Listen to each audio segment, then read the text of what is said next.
God dear, don't they make some rubbish nowadays?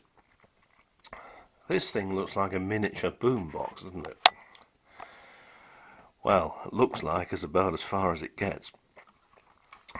You see, it looks as if there are two speakers, and when you open it up to get access to the cassette player part of it, you can see that, yes indeed, there are two speakers, but they're not stereo.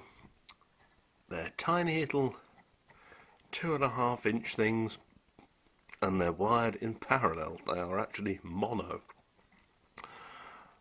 And the cassette thing has only stop, fast forward and playback at a pinch.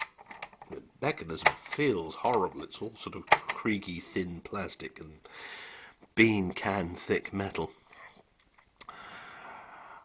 The head on that is only mono, not a stereo head. I wonder why this thing hadn't got a little indicator that said stereo. Where did this come from? Well, I was driving along yesterday and I noticed by the side of the road a great pile of crap had been dumped, and included in the pile of crap were, well, it must have been half a dozen, I suppose, things like this and personal stereos. This one was still in its packet. It's pretty ghastly, mind you, and it's probably just as well that it remains in its packet, because you open this one up and the pinch wheel assembly there has a habit of jumping off its little post. And look at the dinky little playhead. It's tiny compared to a standard one. But that won't do anything at all. It won't even try to go. This one does go, but it sounds bloody terrible, and it must be one of the first crappy things made in China, I should think. Or the Far East, put it that way.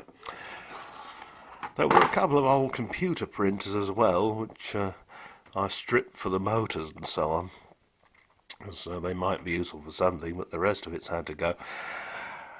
And there were a pair of Hitachi speakers dumped as well. Now, they were downright weird. Have a look, you decide. A square speaker.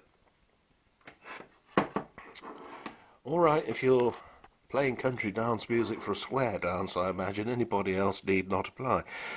But the cones are free to move, very free to move actually.